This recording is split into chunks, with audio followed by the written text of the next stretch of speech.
पहला टाइप है full virtualisation. ठीक है, फुल वर्चुअलाइजेशन में होता है कि हम जो गेस्ट ऑपरेटिंग सिस्टम इंस्टॉल करते हैं अपने सीपीयू मतलब अपने हार्डवेयर पे, जो हम इंस्टॉल करते हैं गेस्ट ऑपरेटिंग सिस्टम मतलब वीएम जो हम इंस्टॉल करते हैं, तो वीएम को जो ऑपरेटिंग सिस्टम होता है उसको हम मॉडिफाई नहीं करते, वो अनमॉडिफाइड रहता है।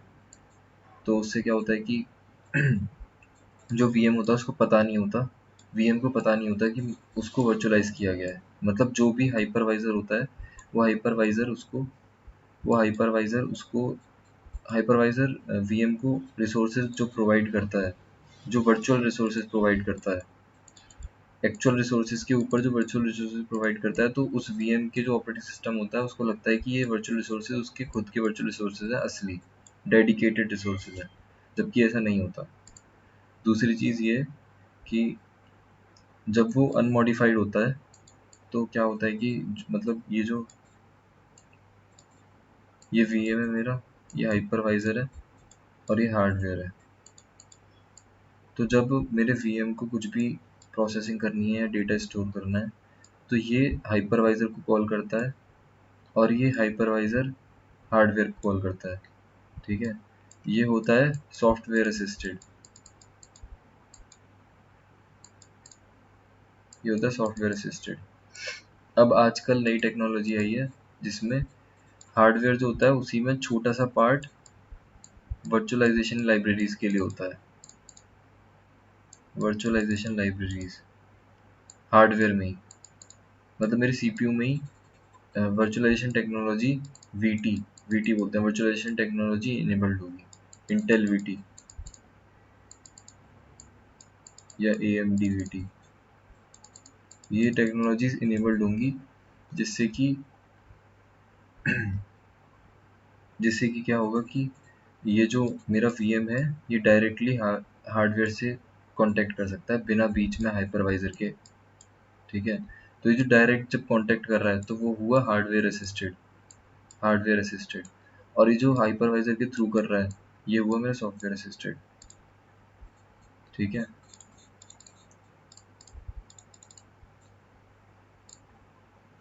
इसमें वो जो वीएम से हाइपरवाइजर की तरफ कॉल जा रही थी और फिर हाइपरवाइजर से उसकी तरफ जा रही थी हार्डवेयर की तरफ, तो ये जो पहले वीएम ने हाइपरवाइजर को भेजी फिर हाइपरवाइजर ने ट्रांसलेट किया, तो ये जो ट्रांसलेट हाइपरवाइजर ने किया इसको बाइनरी ट्रांसलेशन बोलते हैं।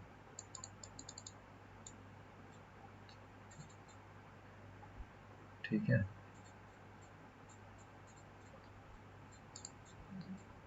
एग्जाम्पल है VMware workstation, virtual PC, virtual box और वीएमवेयर सर्वर जो हम यूज़ करते हैं।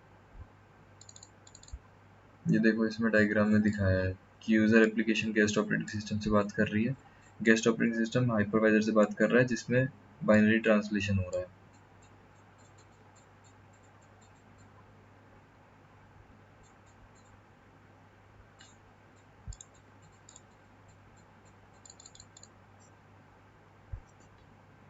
हार्डवेयर असिस्टेड में देखो,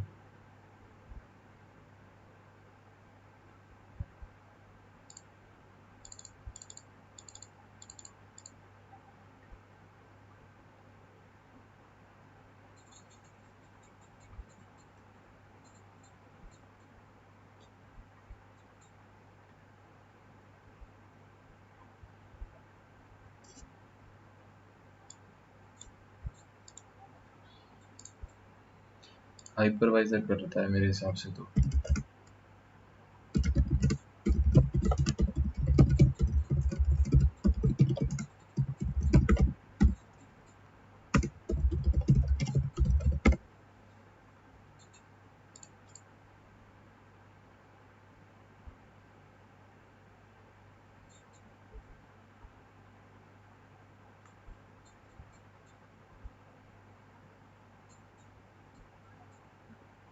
देखो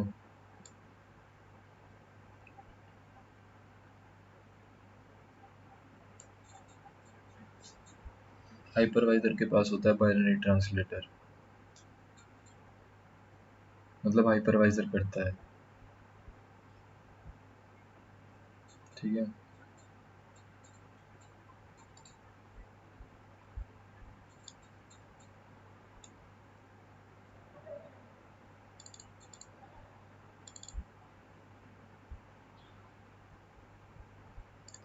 अभी तक क्या हो रहा था कि हाइपरवाइजर को बाइनरी ट्रांसलेशन करना पड़ रहा था, ठीक है। हार्डवेयर की बात कर रहा हूँ अभी, फुल वर्चुअलाइजेशन की बात कर रहे हैं, जिसमें हमने कर्नेल को मॉडिफाई नहीं किया है, ठीक है। तो हार्डवेयर रजिस्टर्ड में क्या होता है कि जो हाइपरवाइजर बाइनरी ट्रांसलेशन कर रहा था, तो उससे सीपीयू यूज होता है, उसमें सीपीयू यूज होता है, ठीक है। तो हार्डवेयर असिस्टेड में क्या हुआ कि जो हमारा सीपीयू होता है, मतलब जो हमारा मदरबोर्ड होता है, उसी में मतलब बाइनरी ट्रांसलेशन, मतलब उसी में वर्चुअलाइजेशन टेक्नोलॉजी को इंटीग्रेट कर दिया, ठीक है। देखो ये एग्जांपल दिया, इंटेल वीटी और एएमडी वी, ये सीपीयू के, मतलब ये सीपीयू के वो हैं, प्रोसेसर के वो हैं टाइप्स। तो उससे क्या होता है कि जो हमारा वीएम है, ठीक है, तो वीएम डायरेक्टली ही, मतलब वीएम मतलब ऐसा होता है कि उसमें जो सॉफ्टवेयर वाला होता है ना, उसमें कभी कभी ओएस की भी ज़रूरत पड़ जाती है, ठीक है, मतलब होस्ट ऑपरेटिंग सिस्टम की ज़रूरत पड़ जाती है। लेकिन इसमें होस्ट ऑपरेटिंग सिस्टम की ज़रूरत नहीं है, हम हार्डवेयर पे जो हम डायरेक्टली हाइपरवाइजर को इंस्टॉल कर देते हैं ना, जो हम हाइपरवाइजर पे डायरेक्टली इंस्टॉल कर देते हैं, वो इंस्टॉल डायरेक्टली तभी हो पाता है जब हमारा हार्डवेयर जो है वो वर्चुअलाइजेशन टेक्नोलॉजी को सपोर्ट करता है। देखो, full hardware assisted full virtualization will which fall under hypervisor type 1 bare metal, ठीक है।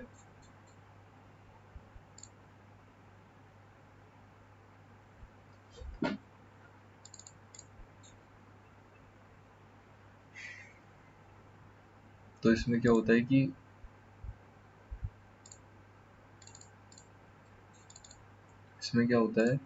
कि कुछ कुछ जो हमारे इंस्ट्रक्शंस हैं वो तो बाइनरी ट्रांसलेट हो सकते हैं, ठीक है।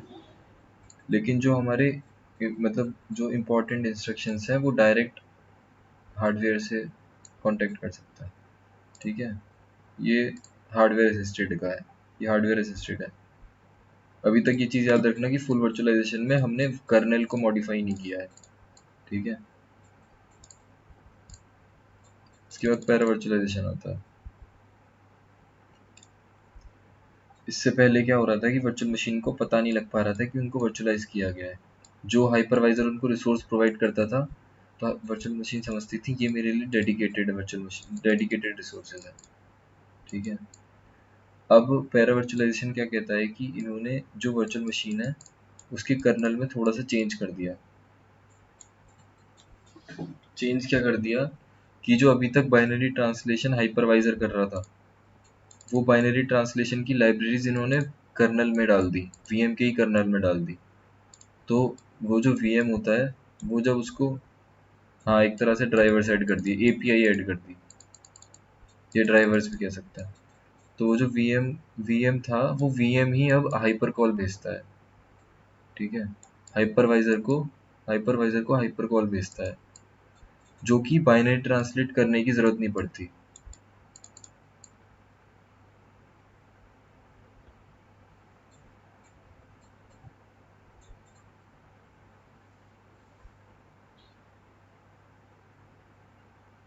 ठीक है, समझ में आया।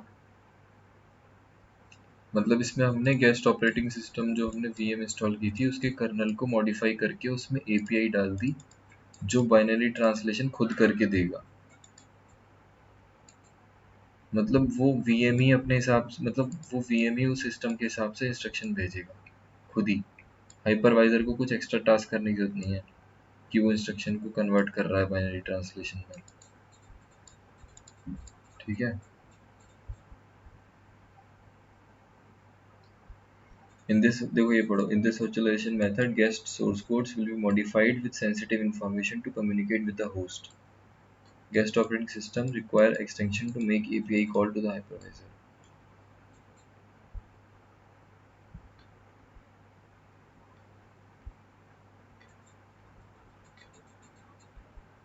ठीक है, समझ में आ गया पैरा वर्चुअलाइजेशन।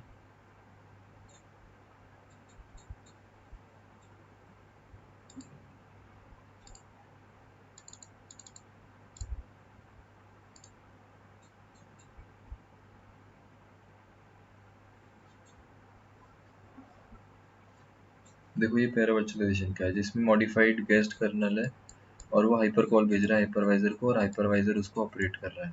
ठीक है, इसमें थोड़ी सिक्योरिटी भी आ जाती है। सिक्योरिटी इसलिए आ जाती है क्योंकि इसमें कोई भी ऐसा केस नहीं है जिसमें मॉडिफाइड कर्नल जो है वो डायरेक्टली हार्डवेयर से बात कर सके। ठीक है, तो सिक्योरिटी होती है, हाइपरवाइजर मैनेज करता है। जो फुल वर्चुअलाइजेशन होता है उसमें हार्डवेयर असिस्टेड में एक केस होता है जिसमें गेस्ट कर्नल जो है प्रिविलेज इंस्ट्रक्शंस के लिए खुद हार्डवेयर से कॉन्टेक्ट कर सकता है विदाउट इंटरवेंशन ऑफ हाइपरवाइजर। तो इसमें सिक्योरिटी थोड़ी कम हो जाती है, थोड़ी सी कम हो जाती है। ठीक है, ये जो हाइपरवाइजर दिया है इधर इधर हाइपरवाइजर दिया है ना, ये हाइपरवाइजर दिया है सॉफ्टवेयर असिस्टेड के लिए, सॉफ्टवेयर असिस्टेड। और जो हार्डवेयर में कुछ कुछ इंस्ट्रक्शंस का बाइनरी ट्रांसलेशन होता है, मैंने बताया था ना कि कुछ का तो बाइनरी ट्रांसलेशन हो जाता है। देखो यहाँ पे कुछ का तो बाइनरी ट्रांसलेशन हो रहा है जो ज़्यादा हाई इंटेंसिटी के नहीं है, मतलब जो हाई प्रिविलेज्ड के नहीं है। ठीक है, जो प्रिविलेज्ड होते हैं वो डायरेक्टली कॉन्टेक्ट करते हैं।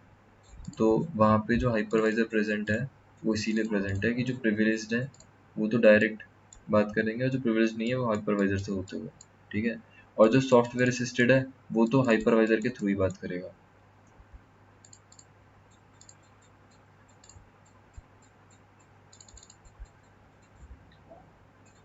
ये तो मैंने बता ही दिया। एक और चीज़, जो हम पैरावर्चुअलाइजेशन में कर्नल को मॉडिफाई करते हैं तो हम उसी ओएस को मॉडिफाई कर सकते हैं जो ओपन सोर्स है ना, क्योंकि ओपन सोर्स का एक कोड हमें होता है तो उसी के कोड को हम मॉडिफाई कर सकते हैं। देखो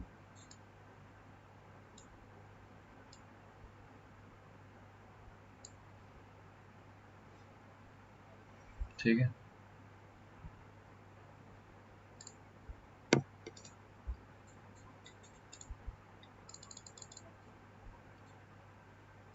हाइब्रिड वर्चुअलाइजेशन क्या होता है कि जो हमारा फुल वर्चुअलाइजेशन था उसमें क्या होता था कि वीएम्स हैं बहुत सारे। ठीक है, बहुत सारे वीएम्स हैं,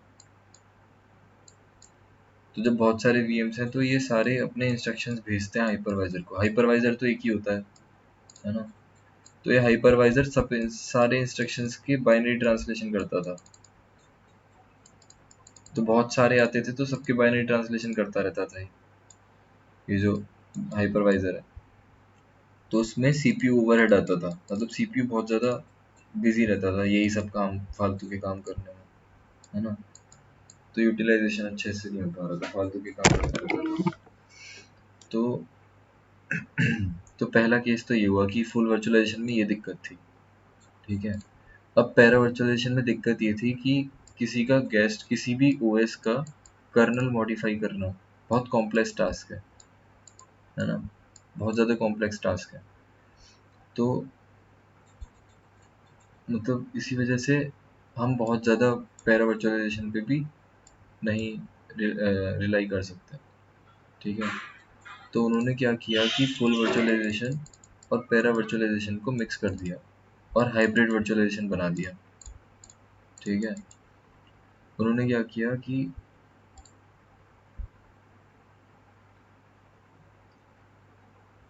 जहाँ पे जो भी ऐसे जो भी ऐसे वर्कलोड्स हैं जो कि आईओ और मेमोरी इंटेंस है, मतलब जिनको आईओ बहुत ज़्यादा आईओ बार बार लेना पड़ रहा है या फिर बार बार मेमोरी यूज़ करनी पड़ रही है, जो ऐसे प्रोसेसेस हैं। ठीक है, उनके लिए पैरा वर्चुअलाइजेशन बना दो। क्यों पैरा वर्चुअलाइजेशन बना दो? क्योंकि अगर बहुत ज़्यादा आईओ और मेमोरी की रिक्वेस्ट होगी तो बार बार बाइनरी ट्रांसलेशन करना पड़ेगा, है ना। तो ऐसे प्रोसेसेस के लिए कर्नल को मॉडिफाई कर दो, कर्नल को मॉडिफाई कर दो और पैरा वर्चुअलाइजेशन की टेक्निक लगा दो। ठीक है, और जो इतने ज़्यादा इंटेंस नहीं है ना, जो इतने ज़्यादा इंटेंस नहीं है उनके लिए फुल वर्चुअलाइजेशन रहने दो, मतलब उनके लिए बाइनरी ट्रांसलेशन रहने दो। ठीक है, तो दोनों का मिक्स करके हाइब्रिड वर्चुअलाइजेशन बना दिया। ठीक है,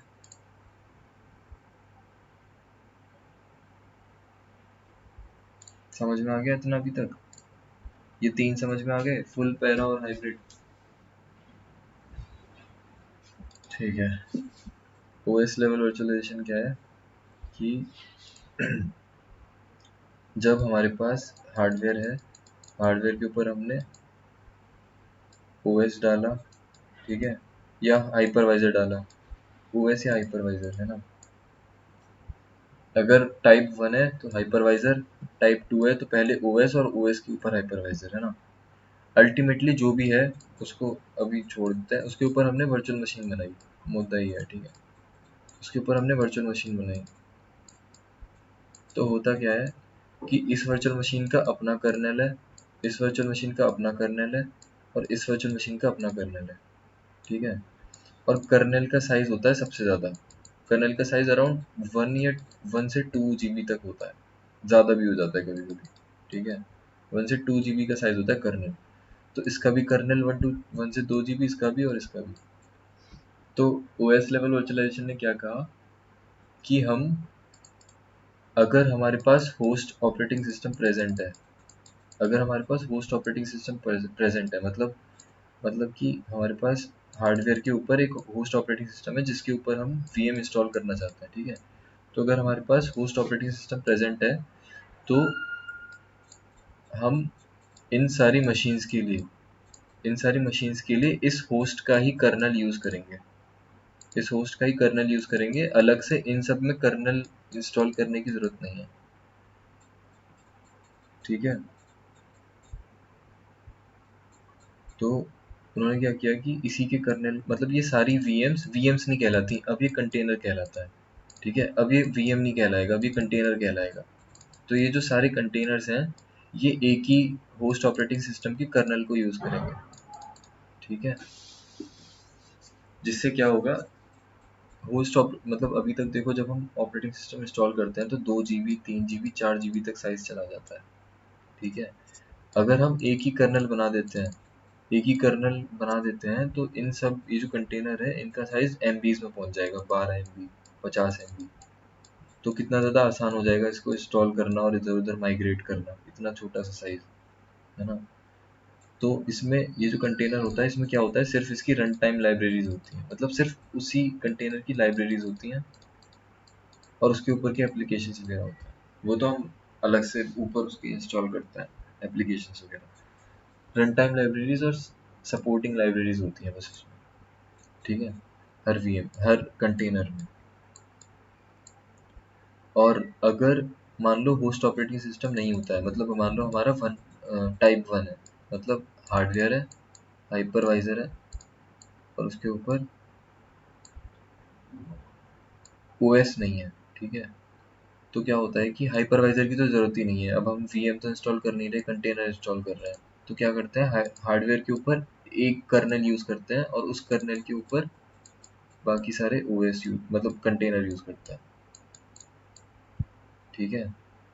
मतलब यहाँ पे होस्ट ऑपरेटिंग सिस्टम अगर है तो होस्ट ऑपरेटिंग सिस्टम का कर्नेल यूज़ होगा, अगर होस्ट ऑपरेटिंग सिस्टम नहीं है तो हम एक अलग से कर्नेल इंस्टॉल करेंगे, उस कर्नेल के ऊपर हम अलग अलग कंटेनर इंस्टॉल कर लेंगे, ठीक है। ये है ओएस लेवल वर्चुअलाइजेशन, इसको कंटेनराइजेशन भी बोलते हैं। एग्जाम्पल है डॉकर।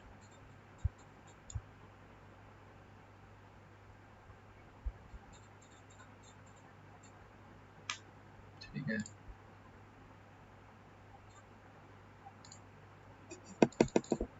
देखो ये एक एग्जांपल है, हार्डवेयर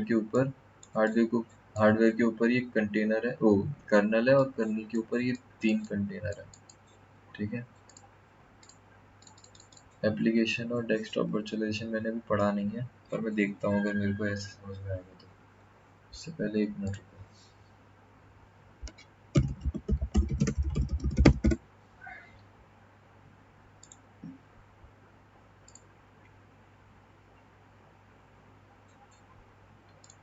देखो, देखो ये डायग्राम दिख रहा है ना,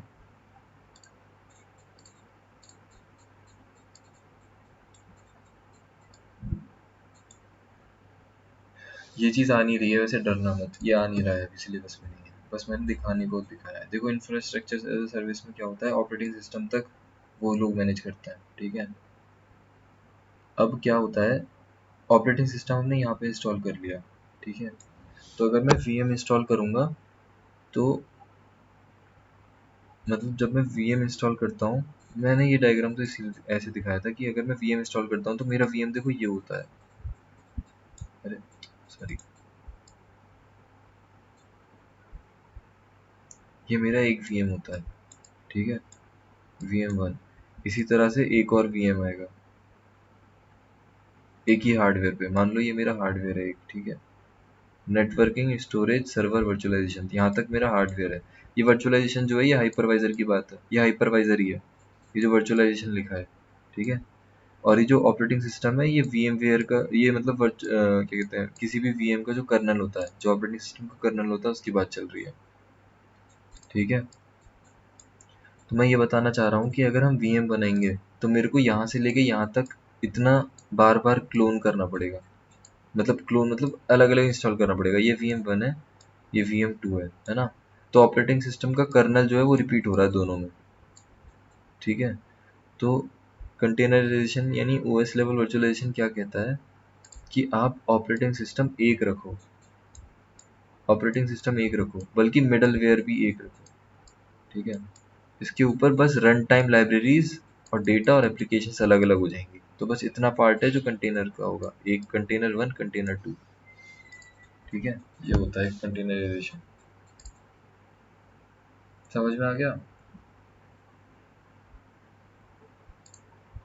देखो दोबारा बताता हूँ, ये VM है ना, और ये कंटेनर है। एक लेवल अप होता है बस, ठीक है, एक लेवल अप होता है।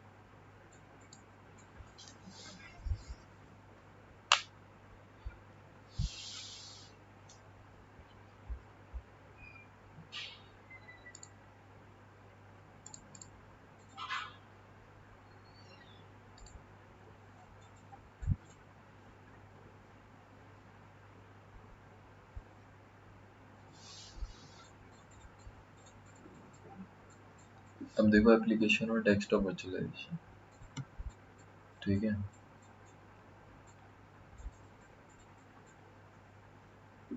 इसमें क्या होता है कि अभी तक जो हम डेस्कटॉप यूज़ करते हैं, ठीक है, तो वो इस तरह से यूज़ होता है, कैसे कि all processing and most storage is done on the local PC. सारी प्रोसेसिंग और स्टोरेज जो है लोकल पीसी पे होती है, हार्ड डिस्क में स्टोर होता है पूरा डेटा, और प्रोसेसिंग सारी एक ही CPU पे होती है, ठीक है। अब हमारे पास जैसे मान लो लैब है, ठीक है, तो लैब में बहुत सारे कंप्यूटर्स हैं, तो हर कंप्यूटर में एक एक करके सारे OS और एप्स को हम इंस्टॉल करते हैं, है ना। हर कंप्यूटर पे जाके मैं उसमें एप्स और OS इंस्टॉल करूँगा, हर कंप्यूटर में जाके। ऑटोमेशन नहीं है ना। जबकि जब वर्चुअल मतलब जो क्लाउड होता है, क्लाउड में क्या होता है कि मेरे को बस सिलेक्ट करना है कि मेरे को इस पे ये चूज़ करना है, वो बैकग्राउंड में खुद इंस्टॉल कर देता है। यहाँ पे हमको खुद जाके मैनुअली सब इंस्टॉल करना पड़ता है, वहाँ पे सब ऑटोमेटेड है कि मैंने वहाँ पे चूज़ किया कि मेरे को ये चीज़ चाहिए अपनी वर्चुअल मशीन में, वो खुद इंस्टॉल होकर मेरे को मिल जाती है, ठीक है। अपडेट भी वहाँ पे ऐसे ही हो जाता है।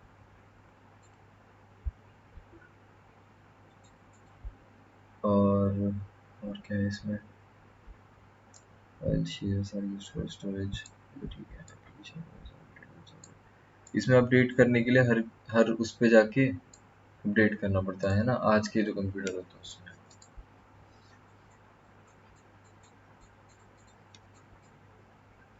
हम्म,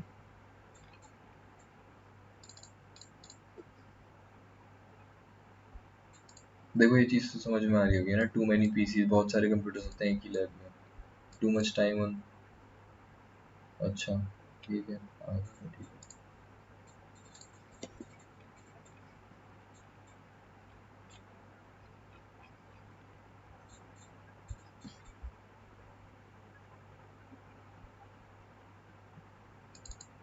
ये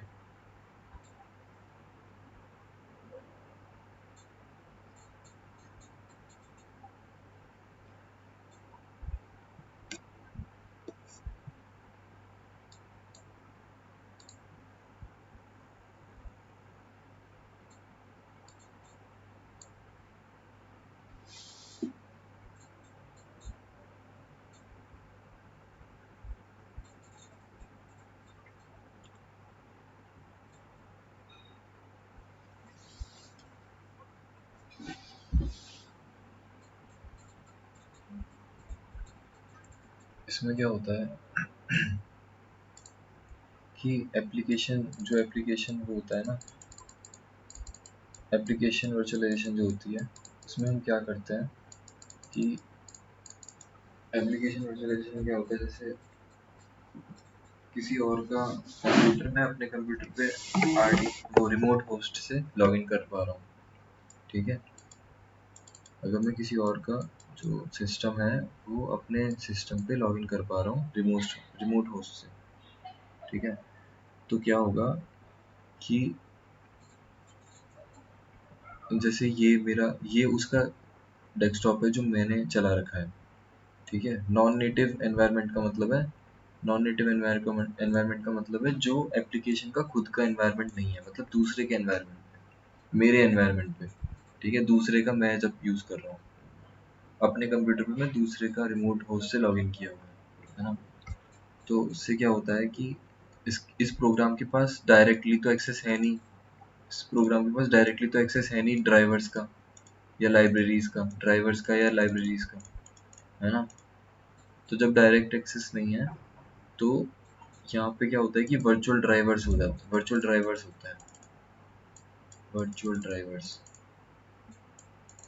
वर्चुअल ड्राइवर्स होते हैं मेरे सिस्टम पे, ठीक है, मेरे सिस्टम पे इस एप्लीकेशन के लिए जो मैं यूज़ कर रहा हूँ, उस एप्लीकेशन के लिए वर्चुअल ड्राइवर्स होता है। और ये वर्चुअल ड्राइवर्स क्या करते हैं कि जो भी मैं इस पे, जैसे मैंने मान लो लॉगिन कर लिया किसी का, ठीक है, मैंने लॉगिन कर लिया और मैंने स्टार्ट पे क्लिक किया, ठीक है।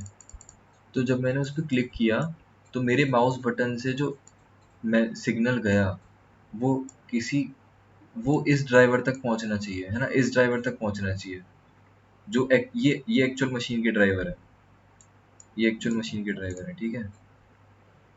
और ये मेरी मशीन पे चल रहा है इस समय। तो जब मैंने इस प्रोग्राम पे क्लिक किया, स्टार्ट पे क्लिक किया, तो ये जो सिग्नल मैंने जो माउस क्लिक किया तो इसका सिग्नल यहाँ तक पहुँचना चाहिए, ठीक है। तो ये तो मेरे सिस्टम पे है ही नहीं, तो ये पहुँचेगा कैसे यहाँ तक। तो क्या होता है कि यहाँ पे वर्चुअल ड्राइवर्स होता है, ठीक है, वर्चुअल ड्राइवर्स होते हैं जो इस क्लिक को, इस जो भी मैंने क्लिक किया उस क्लिक को डिकोड करेंगे, मतलब डिकोड करेंगे, जो भी उनको प्रोसेसिंग करनी है वो प्रोसेसिंग करेंगे। और फिर वो जो डिकोडेड, मतलब वो जो मैसेज है, वो जो कोड है, मतलब जो भी मैंने सिग्नल भेजा, जो भी मैंने क्लिक किया है, जो भी मैंने किया, वो सिग्नल इंटरनेट के थ्रू या फिर जिस तरह से भी मेरा और उस दूसरे वाले का सिस्टम कनेक्टेड है, उसके थ्रू वो सिग्नल एक्चुअल ड्राइवर तक पहुंच जाएगा, ठीक है। फिर वहां से रिस्पॉन्स आएगा वापस इस ड्राइवर पे और फिर ये वापस से इस प्रोग्राम तक पहुंचाएगा उसको। समझ में आया क्या?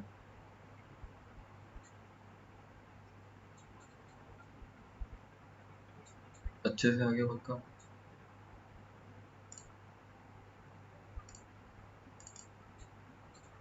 हम्म,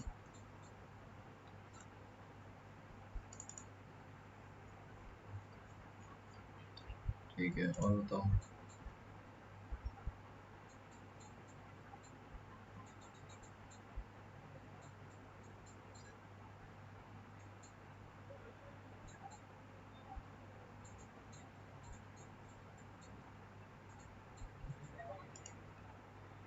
डेस्कटॉप वर्चुअलाइजेशन भी वही है, एक ही चीज़ है दोनों, अलग नहीं है।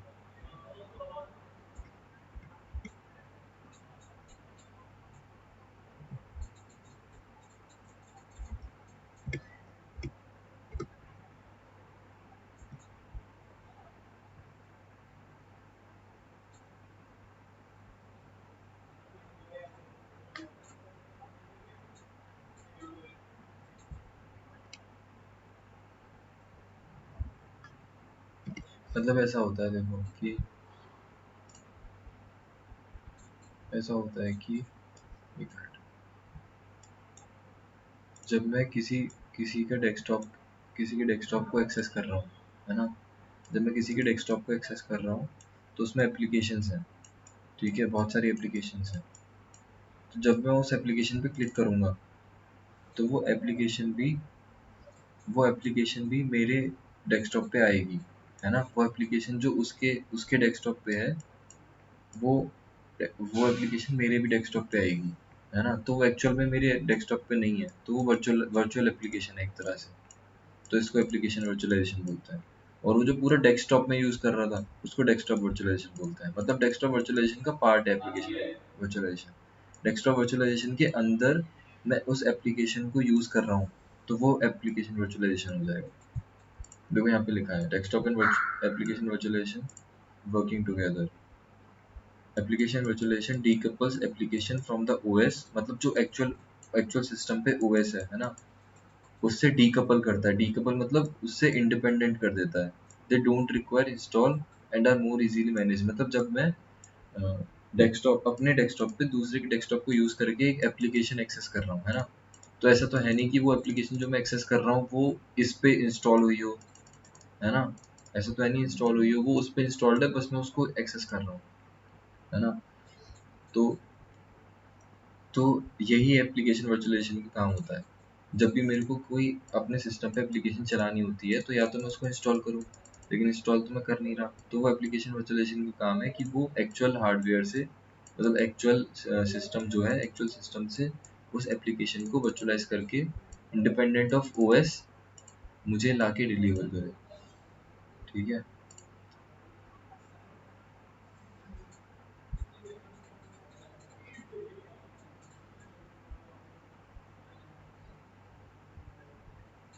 और बताओ।